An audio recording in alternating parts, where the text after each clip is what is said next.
one. Normally, I'm excited to bring back someone with a new project, yet this one feels a little bittersweet to say congrats on the progress because Dustin Lawson, you created it. Welcome back, by the way. Yeah, thank you for having me back on. You created the Logos Party and you've talked about Dr. Democracy. And firstly, what prompted me to call you was I read through the speech of George Washington, his farewell address. Yep. And one of the first things that I popped up in, like he called the riots an insurrection that we even saw just 2 months ago because of the party system. Uh-huh. However, it seems like you were sort of in line with Washington and thinking that would happen a long time ago. And now you're saying Dr. Democracy is unemployed. Did the riots have anything to do with that? And I know the next line after is what really got to you from this farewell address from Washington. Sure. Well, as a writer, I think I'm a novelist at heart, and I prefer to write through story. And so I took basically all the same concepts within the Logos Party and just took off the party label and put it within a short novel in which Dr. Democracy was unemployed because he's in the book. It's been a couple decades actually that he's just been homeless, walking the streets of DC, talking to teenagers who are there on their trying to help them, teach them a better path. Well, did Dr. Democracy learn from Washington? Was he inspired by Washington? Definitely.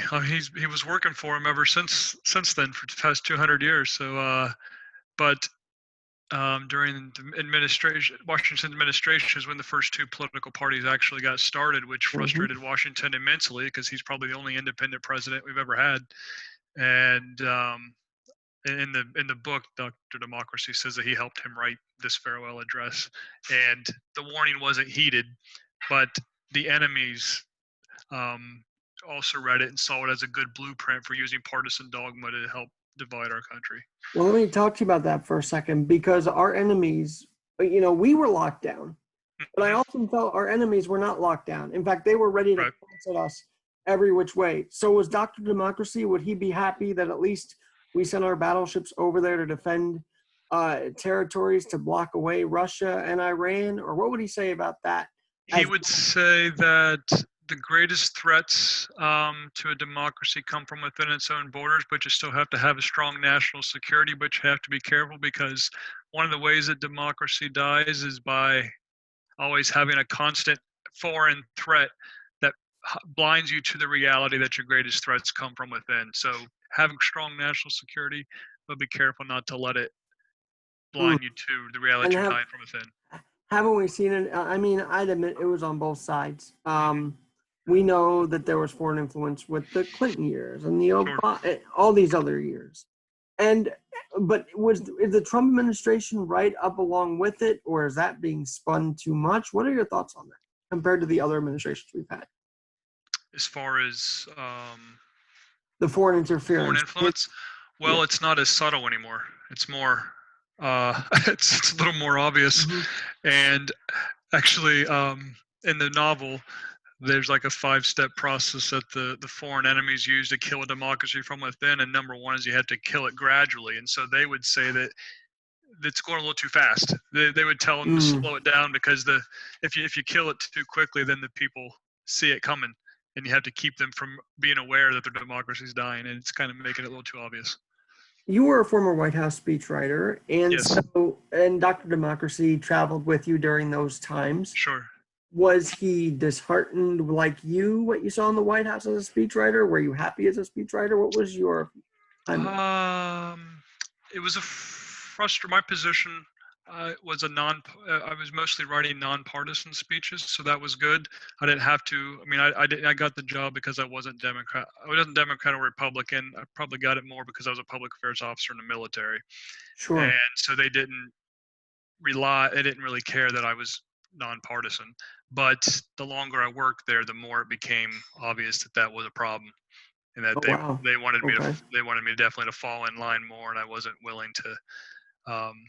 I like this quote by Thomas Jefferson where he says, "I never gave my full devotion to an ideology to any group. I retained my independent mind because I didn't want to fall in line completely with anything." And that was clearly not the kind of people that they wanted in. You've seen it over the 4 years where they brought in people who were credible, like a Mattis or something, but they've gradually weeded them out to have just yes men.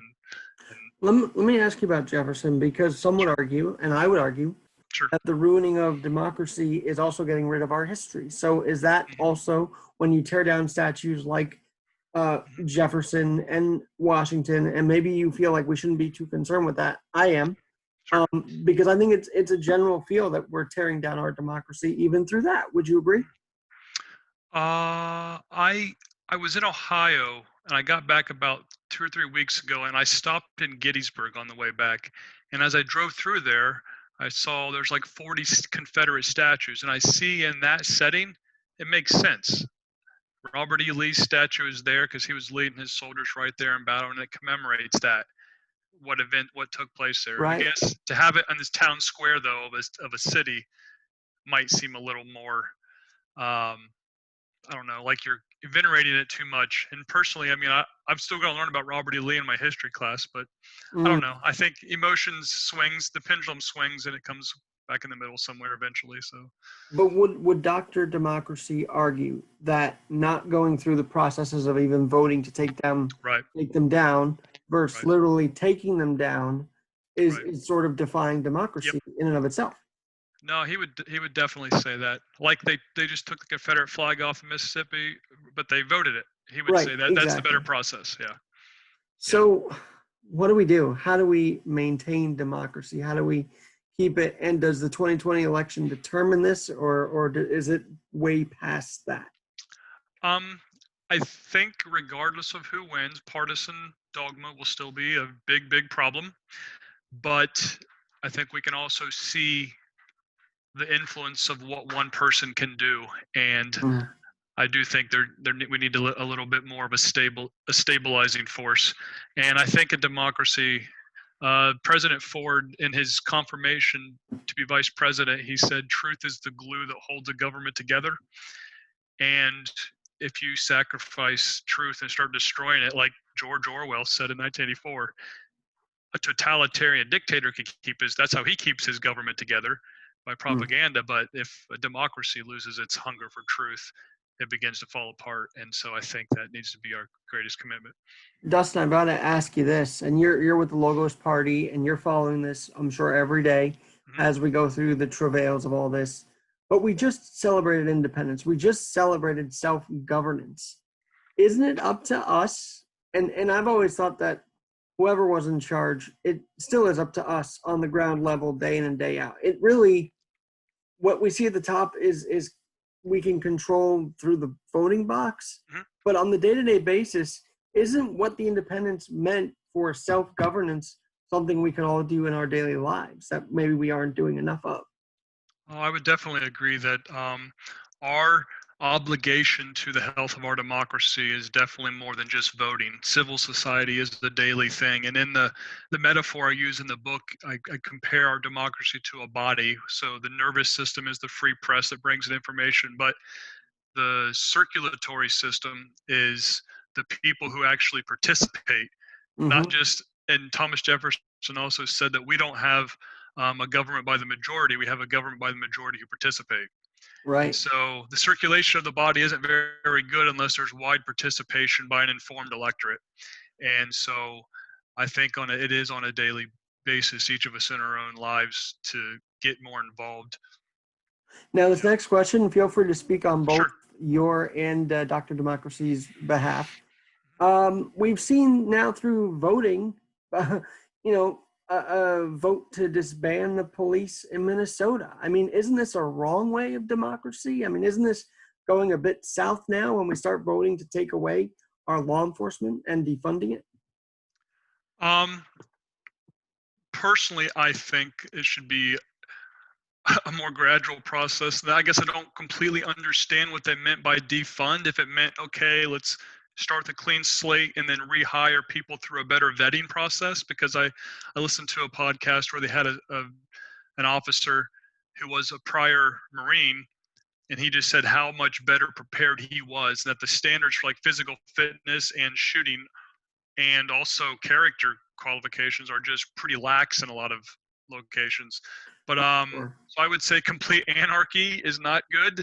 Keep keep the security Hmm. force in place, and then reform as you go, at, instead of complete overhaul all at Mm. once. Well, and you're from a military background, so how does it make you feel when you see all this distrust in law enforcement trickle down into or trickle up to leadership in New York City and elsewhere? It must hurt you that our leaders don't even trust law enforcement right now. Oh no, definitely. But as a soldier, I also understood that there's some soldiers that shouldn't be soldiers. And on my last deployment, our commander, he would say, when we'd have a private meeting, he's like, "I spend 90% of my time on 10% of our problem soldiers." Mm, And so there does need to be a process of weeding them out, and we need to be honest about it first and foremost. sure. You can't be like moving them around to different districts and moving to another state. You gotta in the military, they've had their issues with hiding stuff. Just the Hmm. best option is to be completely honest about it right up front and say, "Hey, we got some troublemakers. We're weeding them out," Well, this instead is of why I trying to think hide it. I Go ahead. think the vote to repeal 50A was actually a really big deal, right? So instead of saying, there are some on the force that now we're actually saying, all right, well, let's not say some. Let's pinpoint exactly on the force have had their issues and get them Sure. out. And I think that's better than painting a broad brush, don't you? Definitely. I am very much against broad generalizations. They tend to I think sorry, I use a lot of quotes, but JFK said Sure. we prefer the comfort of opinion instead of the discomfort of thought. And the comfort of opinion comes through a broad generalization. They don't have to look at the nuance of an issue. Hmm. And so we can easily pick sides that way. But if we look at the details of it, like, okay, there's more nuance to this issue. Then, It's clearly not everybody. There's lots of great cops. I know many lots of good cops, and yeah, mhm. so definitely broad generalizations are a problem.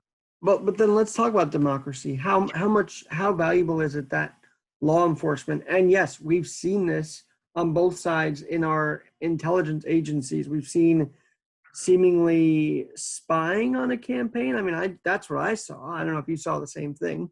So we've seen law enforcement act in sort of a spying on a campaign, and we've also seen it now be distrusted on the local level. So how important is law enforcement on all levels to the democracy? Um, let's start from the street level Sure. all the way up. Um, I'll go back to the body of a democracy analogy. The immune system is the rule of law. So there's both the judicial system and then the systems that enforce it. So if the rule of law is applied equally to all sexes, races, social classes, then it has a strong immune system that, yeah, it might let sickness in, but it can quickly adapt and kick it out Mm-hmm. and reform laws. And so the rule of law is essential to a democracy because a democracy is a system of laws. And if you have no credible enforcement, I mean, I just jogged by the Supreme Court a couple days ago, and across the top it says equal justice under law. Mm. That's the issue, though, is the equal justice part, and it's a constant process of trying to make it more and more equal. Clearly, we've seen in the past couple of months there's still issues with that. Well, and I'm glad you brought up SCOTUS because at least they know the integrity of the election is valuable Yeah, to democracy, and so they said no, you can't have a rogue elector in the college, and I think that's a big deal. thank you. Yes, man, I was very glad to see that. Now I'd like to see it be proportional, where it's not winner take all. Like Mm. Texas, it's like 50 delegates, and if you win 51%, then you get all 50. I think that's a big problem. If we're going to have the electoral college, maybe it should be a little more proportional instead of Well, winner take and all. you would say that for the delegates in the primary, right? Because sometimes Yeah. all these super delegates come in and Mhm, they swell up one side, and maybe that shouldn't be. mhm, So, all right, I've never asked anybody this because I don't believe in disbanding the electoral college. I think it's mhm, necessary. I think when you do have a big popular vote win, that sort of leads to anarchy because you're mhm. dealing. I don't know. It's just you have to have some sort of regulation. Sure. But you're saying there's a better way. So expand on that. Yeah. Well, I think there's one or two states, I don't uh, quote me on that, that actually are proportional, but most of them are not. It's winner take all. So that makes like in California or Texas, it makes the votes for a lot of people. If you're a Democrat in Texas or if you're a Republican in California, it feels like your vote doesn't really count because it's so Mm. clearly liberal or conservative. But if it's proportional, Mm. then you're still getting delegates for your candidate. And I would think that would make that would give the electoral system a lot more integrity in the eyes of voters. Let me ask you this. If Iowa doesn't happen, if the democratic process doesn't turn chaotic like it did in January, or Sure. yeah, I think it was January, does the SCOTUS rule differently, or do you think this was going to be unanimous nonetheless? Good question. Hindsight's 2020. I don't know. I think it definitely helped, but I don't know. They're surprising me the past month with a lot of their votes. So It has it's been. hard to tell. Well, and I'll tell you why today was surprising, because the unanimous to me means, yes, even that despite all the belief, Right. the liberals on the court still believe in the process. I mean, Right. they do. And Right. I think that's important to highlight. Mm-hmm. I would agree. Because, they have this broad brush of liberals don't want law and order, and the Republicans this, that, and the other. I don't know. Again, we broad brush everybody. Sure. So what would Washington say if he was looking President Trump? Because I can tell from the tone you're not too pleased with President Trump. But what would he say to him today, looking him dead in the eye, saying, "You are touting me at Mount Rushmore, but you could do better"? Yep. What would he say? I'm careful to put words in the people of history, unless I'm using the words that they've actually said. And in his farewell address, when he spoke against the problem of parties, I would think he would say parties themselves are not inherently wrong, but they just become a fertile ground for the partisanship that divides a country. And he clearly says in his farewell address that the passion of parties, they become such great animosity towards one another that they forget the bigger picture of their democracy, and they see the other party as the greater enemy than any foreign influence. So then they seek foreign influence to help them fight that, realizing that they should be allies together. And I think he would probably just reaffirm what he said in his farewell address. That I would agree with that. And my battle was, because I watched the Bolton thing a couple weeks ago, and they go back to the 2018 press conference where Trump's talking to Putin. And look, at the time, I was kind of saying, look, this guy Trump just wants Russia. And I think in a way it was Washingtonian. I think he wanted neutrality with that because he didn't want to start a war with Russia right then and there. Let's say he says, yeah, this guy's totally, that Russia would get so pissed they might start a war the next minute. So I think he was trying to be careful. And at the same time, the intel agencies were not that reliable at the time. But what could he have said differently on that stage that would have helped people not feel he was in Russia's pocket? In Helsinki, you mean? Yeah, yep. Well, I think both sides would say Trump, regardless of what they think about him, is maybe not the most eloquent or the most diplomatic in his words. Maybe someone like a Reagan would have came out much more diplomatically, so it would have stayed on a more even keel. But it seemed like he completely threw his 16 national security agencies under the bus. I think there could have definitely been a better path to say we need to keep looking at this instead of completely side with Putin and say, hey, I need to keep looking at this issue more, keep it open-ended instead of just completely throw all 16 of them under the bus like he did. Because from their perspective, they're like, whoa, wait a minute, this is our full-time job. We are trying to bring you. We have flaws, we have issues, but we're working together a lot better than we used to, and we're trying to bring you the best possible information, and this is what we think is the issue. Well, have they shown Russia or any influence to be starting already in this process? I guess they have, right?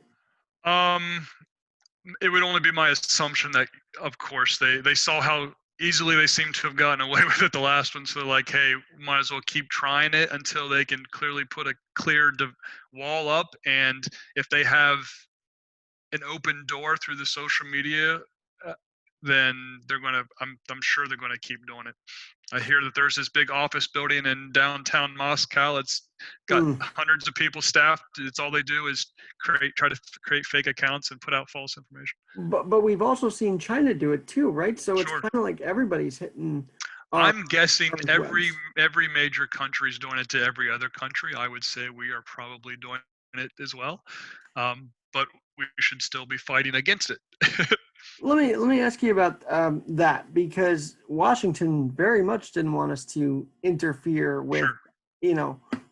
European issues and foreign issues. He really wanted us to stay neutral and stay to our home, and he even prosecuted those who did, fight for the French Revolution, for example. But, and I agree with him. I think being isolationist to a point works, doesn't it? To put our country first. I think Washington was probably someone who was open-minded enough to adapt with the times, and he would say, hey, it takes a letter 3 months to get across the ocean in 1792. Now, with globalization, and we're such a young country in 1790, we just got through a war. We need to establish ourselves before we start sending soldiers over to help the French, because I know Jefferson was pretty ticked off because we didn't help them. And I think Washington would have a little more of a broader perspective to see that there is a necessity to try to help influence on the world stage now that we're 200 some years old. Well, let's talk about that part too, because I mentioned on my Saturday pod, I think we've gone too far in the influence. Yes, we can support people's general election. Sure. But I don't want us being the one putting someone else up there to lead. That's not our role. That is not our role. Our role is to influence, sure, but not put someone else there. As a soldier, I would side with someone like Tulsi Gabbard, who'd said, hey, regime change doesn't work. We've already seen that forcing democracy on a country whose culture is not ready for it does not work well, and it often creates a more unstable country than it was with the authoritarian in power. So if we're going to help influence them to become democratic, then we should do it through our example, and then do it through our diplomacy and not through the end of a gun. It just doesn't work that well. So no, I would say, yeah, somewhere in between Washington and not using the military to force it on. I'm sure Washington would also have some word for the Democrats who now are bad-mouthing him for owning these slaves. Sure. And, I said up front, look, he did this, but you know what he also did? He freed the 123 before he died in his will. Someone's like, he waited till he died. Well, he actually wrote it while he was alive. So he had this awareness. And much like staying neutral, he knew if he spoke out about the slavery issue, it would divide the country a little bit. So, in a way, it's kind of like, I guess I could see where he was coming from not to say anything about it. Do you wish he did, firstly? And secondly, what would he say to the Democrats today that are trying to battle? As far as slavery, I would say that Washington, I give him props for putting it in his will if they're freed when he dies. And I would also think that he understood that my issue for my generation is establish a country, establish it with the Bill of Rights that could eventually get to freeing the slaves. Maybe he would like to figure out, he had these top 10 things that he'd like to get fixed, but he knows he only has enough life for 3. And if he tries to do it all, the country will fall apart quickly. He might not have foresaw a complete civil war where 500,000 people died, but he might, but that's hindsight. I mean, so I would say Washington, even Jefferson, I think, probably saw it as an evil, even though he himself had 100 slaves. Right, but our heroes have contradictions, as any of them do. I was trying to think, though. Washington said the slight difference of shade. Was he mentioning race when he said that? Put it in the context. I'm sorry. I have to pull up the speech, but he was talking about no matter the slight difference of shade, we're all kind of fighting all this together and making this country together. I think he was the one that said that. I have to go back and look. I don't know if you know. It's from the farewell address. Okay. Go ahead, sir. I guess you wouldn't have known that as much, but I just was. I don't have enough the context around the quote to be able to speak on. It kind of stood out. Now, what I found is during this whole debate of the Civil War, of Confederate, of Union, we all are naturally pro-Union if we're, I don't know. Well, I guess in the South, if you're raised you're not naturally pro-union, I guess. But for most part, most of us are naturally pro-union because we learned about it through the history. But I feel like now, and this is part of the downfall of democracy, we're not teaching our kids all of the history. Like what I'm saying is, it takes a while to really get into this. Oh, no, And I do feel like we didn't really get the crash course. We only got a fast read into it, then boom, Union wins, Yep. and now you look back, you look at the history, and it's much more complex than what they taught us. So that leads me to this. Do you and Dr. Democracy believe democracy should be taught better in our schools? Very much so. There are a lot of young people, I think, who are critical of democracy because I don't think that they maybe were ever given a proper understanding of it. And I would say, I'm sorry, I quote Jefferson a lot, but he said there is not a truth existing which I fear or would wish unknown to the whole world. Tell junior hires how all the horrible parts of our history. We don't need to sugarcoat our original sins of slavery and kicking out Native Americans. I mean, it is there. They're going to just resent it later if they figure it out on themselves and you tried to sugarcoat it when they were 13 or 14. Sure. So I say give us all the painful parts of our history and say we are a flawed country that is continuously trying to improve it. We take 2 steps forward, 1 step back, then 2 steps forward, maybe 3 steps back, but the natural progression is progress overall. Dustin, then, well, okay, so you teach them at a young age, right? Mm-hmm. Then they start saying that this country's bad, and this. How do we also prevent that? How do we teach appreciation for this country with all its flaws, and just leave it at that instead of seeing them then say we hate America? Well, you live in America, so how could you hate it? It just escalates into something we shouldn't be in right now. Plato in his I can't remember which one it was, but he presented the theory of the forms, which is this idea that everything has this idealistic version, this blueprint, this form of it. And I think when Thomas Jefferson wrote the Declaration of Independence and when we wrote the Constitution, the Declaration of Independence, they were trying to create the form that here is the standard. We don't meet it yet. Now, but we need to constantly try to go after it. I think Martin Luther King Jr. even understood that. He's like, look, they gave us the idealistic blueprint to continue to strive forward, and we need to continue trying to make good on that. And so I would say even Bono from U2, he seemed to see it. He's like, your guys are the first ones who put these ideas down on paper for the rest of the world to also see. You guys help bring us out of the darkness of that. Yes, there's all the flaws that go along with it, but does it sound hypocritical to put those ideas down if you don't uphold them? No, because the goal is to eventually get there and refine it and continuously try to improve it to get to it. So don't hate the country because of its hate the negative parts of the history, sure, but overall the country's how about ideals. This?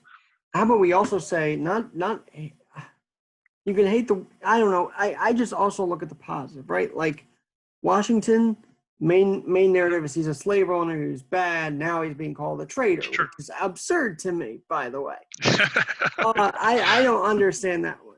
Yeah. But you have to look at the 123 freed slaves and say that's what his ultimate goal was for the ones he could do. Let's look at Thanksgiving did happen, okay? And they did come to an event. It was bloody, but it came to an agreement. Mm-hmm. They came to finally an understanding where they can inhabitate. Maybe I'm glossing over because I know then they were put on reservation, but there was an agreement there. Right. Point is, they all found resolve. And so I think right now the unrest is because we're not seeing them resolve in anything. We're just trying to create chaos. Well, not we, but those out there on the streets rioting especially are trying to create chaos, but they don't understand the full context. I would agree, yeah.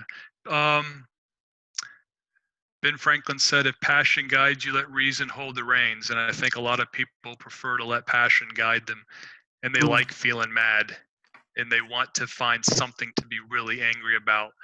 And broad it also doesn't help. It doesn't help. We were quarantined for 3 months. Right. No, I would agree.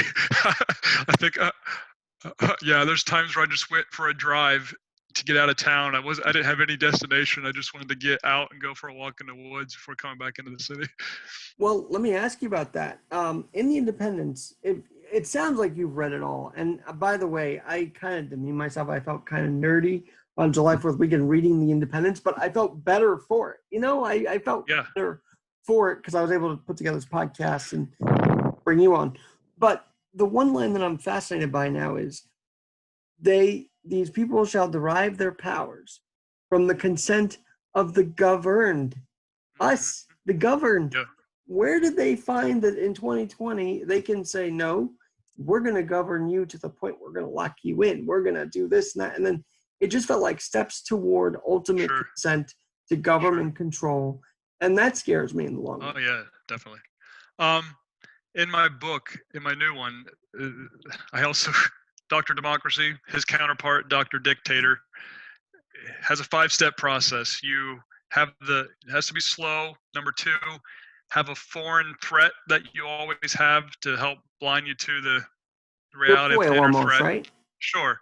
And then tell the people that they have to give up a piece of liberty temporarily to fight that foreign threat. And then once they give it up, change the temporary to permanent so that you gradually take more and more freedom.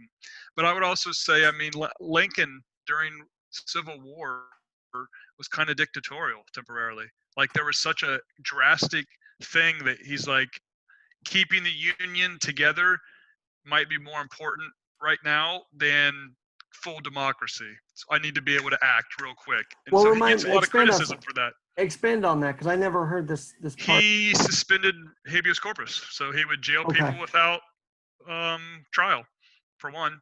And he would do a lot of military, take a lot of military action without congressional. Well, then we should just tear his statue down, shouldn't we? Right. Yeah. I was just there yesterday. That's what I thought. I was jogging up the stairs like, well, some people are probably going to criticize him, even though he, yeah. No, but I think there are times, what's that? Does that change your view of Lincoln, or do you still find him one of the people that saved this country?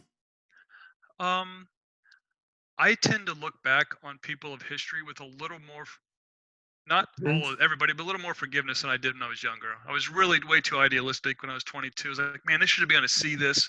Like, no, I have 150 years of looking back on it.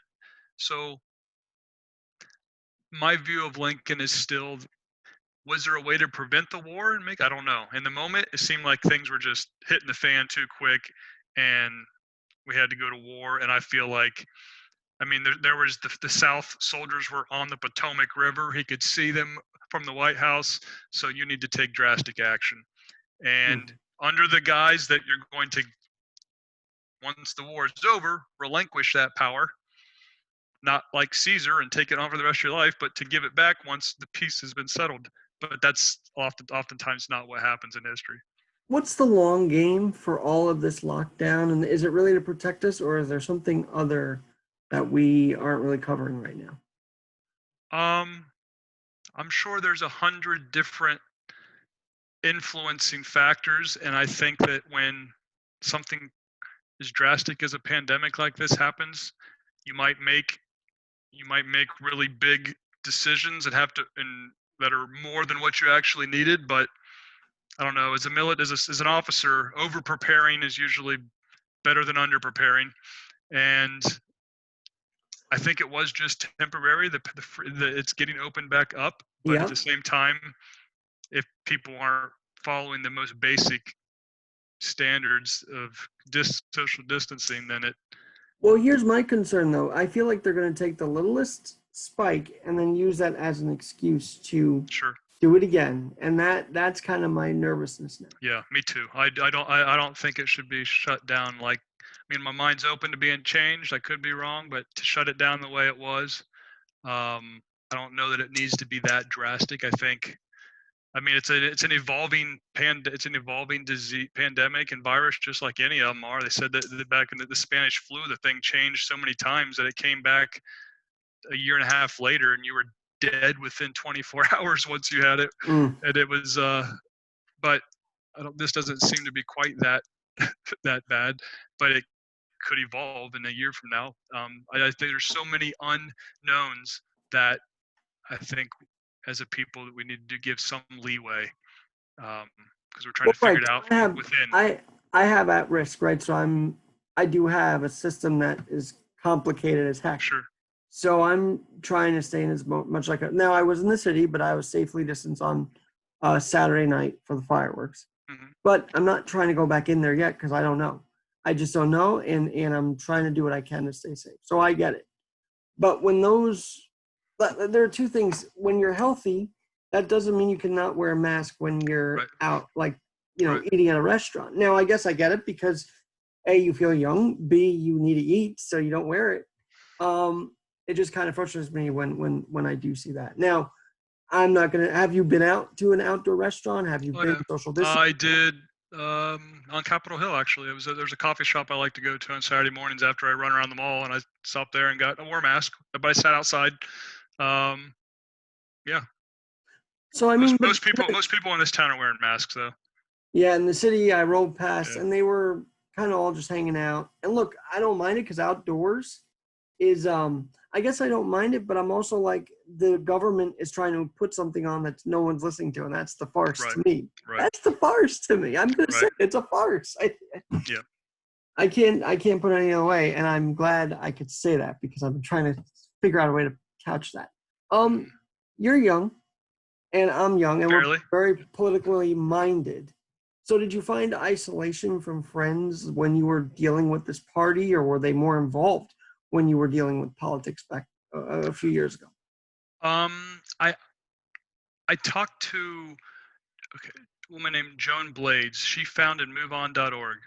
Oh, sure. And she's, in the past 8 years, she has transitioned from that. That's a pretty progressive, left-leaning organization, but now she's Living Room Conversations, which is it's more about the bipartisan nature, trying to facilitate conversations between people of differences of opinion.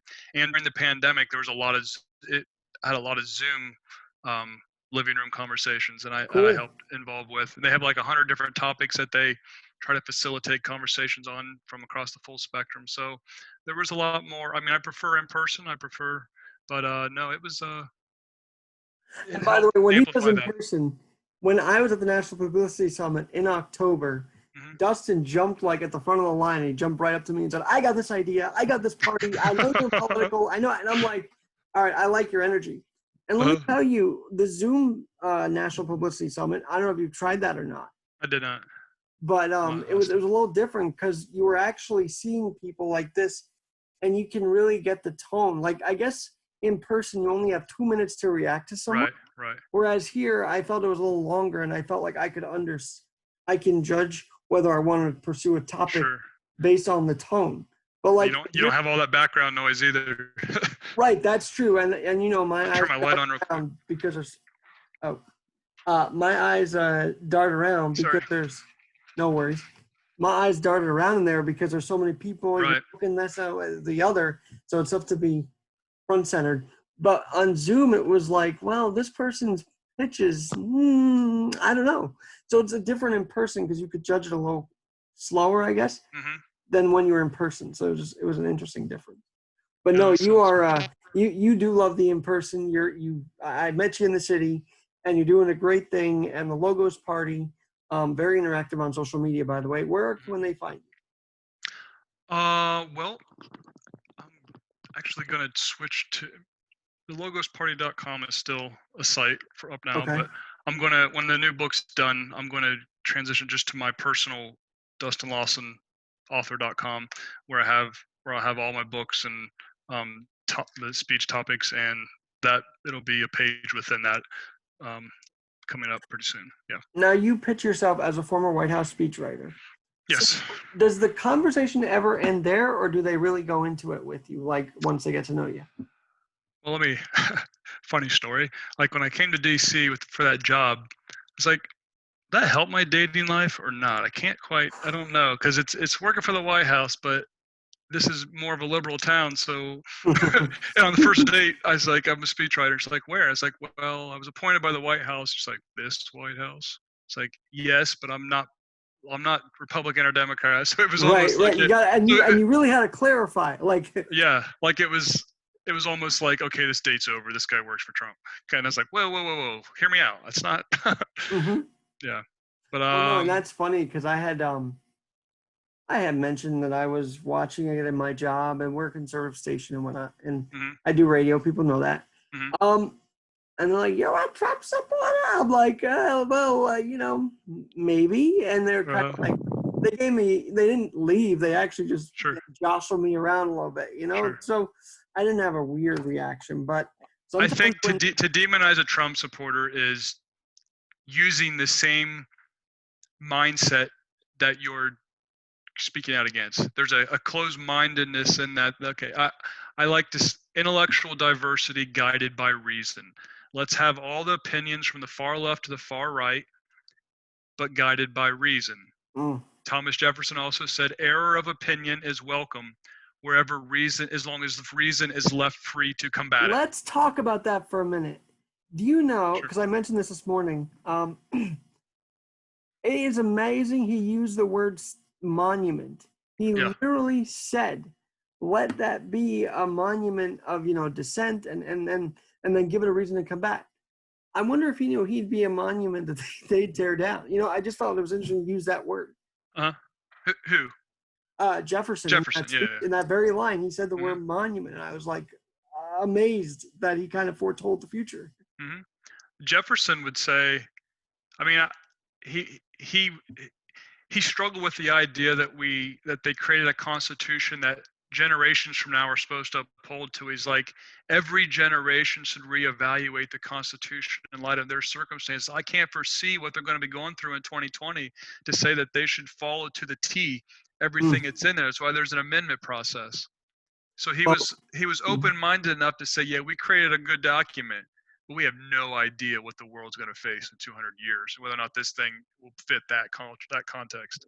why do conservatives love to say it's a non-breathing document? I always think amendments can still happen 244 years later, can it? Sure, I would agree, and I think I think the Democrat and the Republican Party, they deny part of their history, because if you look at it, the Democratic Party looked like it started off as the conservative party in the Mhm. 1820s, and the Republicans were the more liberal party, and they've gradually switched Hmm. positions over the course of 150 years. So both parties have, their platform has been far left, left center, right center, far right. Over the course of their history, they've reflected intellectual diversity, but they want to say that they're closed-minded and locked in the moment. 20 years from now, it's going to evolve some more. Yeah. Well, the big thing is, the big gag is that all these people are not anti-war, right? So this is kind of where the protesting premise comes from, is that one claims to be anti-war, but in the end, they will still vote for it, it seems like. Mm-hmm. Either party. And so Sure. that to me seems like the big gag of these parties. Is like they say it, and yet they'll vote for it anyway. War's profitable, and they might not want to. They might not be that honest to say that, but is it needed? Because I know you were a soldier, so yeah, obviously you felt it was sure. needed. I was a public affairs officer. My weapon was words, but I do think that there's definitely necessity to have to use the bullets sometimes. But I think war is the epitome of ignorance. It is the epitome of failed diplomacy and the inability of grown-ups to talk things out. Well, let me ask you this, because you've been in the military. I know with your words, but you've been there. Sure. Can we at least give Trump credit for precise airstrikes on our enemies compared to what Obama said to do? I would say yes. Less civilian casualties, narrowing down the actual parameters of where that bomb is going to be, and confirming who's actually in the building. Are we willing to take 10 civilian casualties? No, let's wait 10 minutes, see if it clears out. It's okay, amazing. Our guy's still there. Like, he literally pulled out of that airstrike before 10 minutes because he saw what would happen. Sure. Yet what he did on January 3rd actually was like criticized. I couldn't believe it, because this guy, the general. He was a killer. Oh yeah. He got the killer, and yet that was a bad thing. I never understood that argument. Yeah, I don't know. It's I do think that it was probably. I mean, I wasn't in the room. But I feel like the general probably said, we have these four options. In the fourth option was kill the general. Like he didn't expect him to choose that. That was like, this is what I want you to do, but here's the more crazy option. He's like, why don't we do that? It's like, yeah, we've got a plan for it. It's like, yeah, I think we should take him out. Now, of course, the aftermath was that we did get injuries, which kind of was finally revealed. But I still say the greater good in that was killing the general. Would you agree? I'm not sure. I think it's hard. A decision like that, you might not see the ramifications for many months, many years. In the moment, it might look, that was a good idea, bad idea. I just think I've learned that politics is not black and white. Man, it's so rarely black and white. That is I came out of college thinking it was, and then I just see a lot of gray where, like, okay, you have to take, I think General Colin Powell, he said, look, you take as much information as you can, but then you got to go with your gut, knowing full well that there is no black and white. This is 100% the right decision, 100% the wrong decision. And you just live with the consequences of the decision you make. And I think that's probably one of those situations. I would say if you could put yourself in a soldier that was, hurt that night, how they felt, but I don't know if you want to speak for them or not, but would they say it was for the cause? Because I know that people. You mean the retaliatory, where we had a lot of concussion issues? Yeah, that would they still be upset at Trump for that, or would they understand that that's part of war? I mean, I won't speak in general for every soldier, but when we raise the right hand and swear in, even if you're going to be a cook, you know damn well there's a chance you have to pick up a gun and run outside. And I mean, the consequences of what could happen. And maybe there was a better way. Maybe I don't know what could have prevented it. Retaliation was expected, and I think it was minimal compared to what they thought it could be. But I think Iran knows they don't want a straight on military. Oh, they do not. They do not want to mess with us, man. Because we will obliterate them. And I kind of like that knowledge that we can obliterate our enemy like that if we had to. Sure. One other a couple of other pressing topics. I don't know how much time we got, but I'm glad we talk as long as you want, man. Fireworks. They're going off all over the place. Oh man, did you look at LA, that video? That's and that's been trending for years. I mean, I don't know how new that is, but here in New York that we still got it. I literally heard it. I was sitting in my bed and I was like relaxing, couldn't sleep because of the fireworks. And I don't know what I have. I do have a bit of anxiety with them, especially before they start. I don't know what that's about. But I could see them shooting up to this story of the house. And I'm like, what is this? Fireworks aren't normally like that. But as someone who has been on the ground, do you have PTSD firstly? And are you affected by this stuff going off all over you? I don't have anything I don't have PTSD from any combat experience or anything like that, like a lot of soldiers I've known. But a lot of the fireworks do sound like gunshots.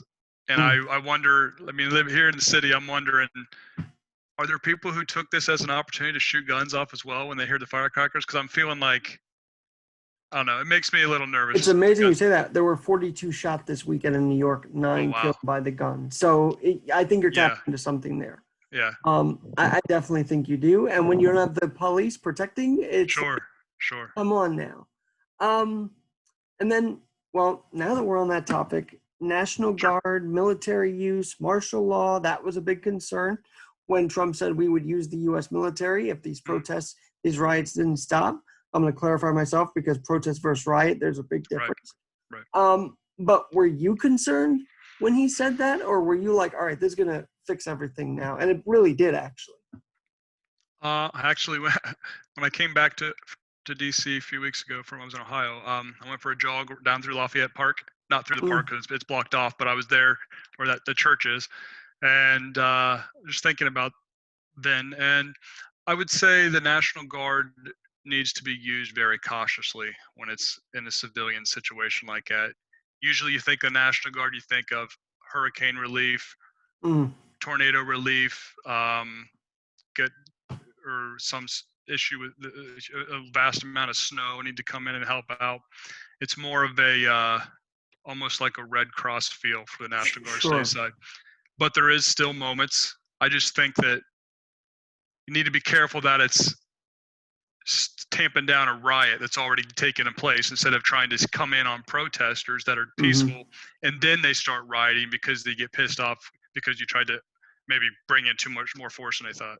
Well, I don't know if they're going to do a study, because I still believe that somewhat we saw, not that instance that you're talking about today of that speech, but others I think have been initiated by rioters that just wanted to be in police face and they start throwing things at them. I mean, that there's no doubt that happened. I think there's there's groups that come into a city and start stuff and get locals in on it, and then they leave and the locals get arrested, but they're out of town. I've heard stories of that happening, like it's just their job. It's not job, just their goal. And they might have coronavirus. Right. Right. Yeah. I'm just saying, this is a reality that we're not talking about. Sure. So, and then of course I hear on Colbert that there's secret police. I don't know. Is this true that there's like marked cars that say U.S. police? I don't know what's going on there. You mean, was there I heard the story of like a law enforcement group that was brought up from Texas that wasn't they weren't wearing insignia or anything to signify that they were what they were. Yeah, is that true? Like what happened there? I wasn't down there to see it, but I saw the pictures of they didn't have any insignia on them that signified what they were. So they were a professional law enforcement, it looked like, but it looked like it could have just been a militia group that wearing the same uniform. But at the same time, here in New York, we're getting rid of plainclothes officers, and that's really working out well, isn't it? So one other thing, though. Oh, really? Everyone has to be. 600 members of that unit were disbanded. Oh, that's right. Wow. And really? I'm just like, this is New York. Plainclothes guys are probably good. Again, they're doing broad brushes on these people and that these cops, and that's what pisses me off. One other thing, space, right? So we just saw there was something when you said the way they choreographed the landing of the airstrikes and everything. Well, that's so much like space, right? They coordinated that so perfectly and so engineered. So is space part of our democracy as well? I mean, the way they do that, is there some democracy part involved with space? You mean You mean like the outer space, like the Space Force, like Space Force? Sending like Tesla and them sending them up to space. Is there a democratic part of that? A democracy is a laboratory of ideas, always trying to expand the knowledge of expand the parameters of our knowledge as a human species, I think, and democracy helps facilitate that. Democracy helps. It helps give freedom to science to help push that. And I would say very much, if space isn't a part of our democracy, it's going to be a part of other people's dictatorships. Probably, yeah. So we definitely have to take into consideration all parameters of national security. And of course, NASA is a government entity, so there's that part as well. And I do like the private contract. I think it's time to give others a chance. Yeah. I mean, look what they did, man. I know it's building off of NASA's 50-some years, but man, what SpaceX is doing to be able to reuse that stuff instead of just spitting out more garbage into the atmosphere, right? Bring all the same parts right back. That's amazing. Well, and to me, it's also kind of interesting that the last time that I remember seeing a space launch happened to be, maybe there was something later, but the 2003 haunts me because I remember watching that. And that was our 1986 Challenger moment. Right, right. So how is it that a private company could do this, and yet NASA really had those failures, and yet Tesla's, Musk's first try, it was near perfect? Well, he had their failures to build off of to know exactly what. Like the Challenger, I watched a documentary on. They did like a 3-4 year study on the intricacy of everything that could have possibly went wrong, and all that knowledge is passed on to, I'm sure, to SpaceX to be able to build on and to not have those same kind of mistakes. Because I'm going to have someone on it later in the week. I should send you this article. Sure. They said the Challenger thing was a slideshow error or something. I don't know. Wow. NASA was getting advice from a slideshow. I was kind of perturbed by that, so I'm going to investigate that more. Meaning like someone saw the flaw beforehand but thought it wasn't bad enough to actually maybe in a slideshow they saw that. I have to send that article and then read it myself. So it's very interesting. And yes, your email does have 1984 in it. Can people reach you there? Yeah, definitely. Dustin.Lawson 1984. Yep, that's the year I was born. My final question to you is: are we there? Are we in Orwell territory now? Oh, definitely. I would say most definitely. Orwell, who is my, I don't like the word idol, but I would say he's like that. He's the form for me. He's that standard that I will never attain, but you strive to, because it'll always push you as a writer. But he basically said, if you destroy truth, democracy can't withstand it. Propaganda, like in my metaphor, the body of democracy, the free press has to be bring in truth, because that's what's nutritious. And if we start bringing in too much propaganda, too much partisan dogma, the body might reject it like eating bad food. But then if that's all you feed it, it eventually starts absorbing it, and it's not getting nutrition from it. It's just getting so used to it, but it's still gradually killing its health. And the less we care about objective truth and intellectual diversity guided by reason, the more gradually our democracy dies. But the number five on how to kill it from within is, once you've killed truth, you then change the definition of democracy gradually, so that it always reflects whatever your government is. So eventually it could be a dictatorship, but you change it to democracy. Well, that's the thing. I think we have the ability to turn it around. We have the ability to turn this around. So give us you started this whole podcast with your immune system analogy. What's the health, like percentage-wise? What health are we at? Are we still in the 80s, 70s, 60s? Where are we at in the health-wise? Okay. In the military, we have a PT test. A 300 is the perfect score. 3 events, 100 points in each event. You have to get a 180 to pass it. Okay. I would say we're like a 200. We're passing the test, but we're not elite health, physically fit. And I think it completely comes back. I mean, partisan dogma is just like when two parties are no longer seeing each other as allies, but no longer embracing intellectual diversity and seeing differences of opinion as a good thing, like it did at the Constitutional Convention, then they start sacrificing truth because they want to use whatever information is going to hurt the other one, instead of both. It's disgusting. It really is. Considering after 9/11, they were singing "God Bless America" on the steps of the U.S. Capitol together, and now how far we are from that. Hey, Dustin, thank you. No problem, man. Thanks for having me on. We'll have you back, all right? Keep us updated on Dr. Democracy, and tell him I say hello. All right. Yes, definitely. He's sleeping in a cardboard box down in Chinatown right now. He's homeless. I got to give him $1 when I see him next time in the city. Yeah. Hey, Dustin, thanks so much. Awesome. Thanks for having me on. I'm Alex Garrett. We'll talk to you again.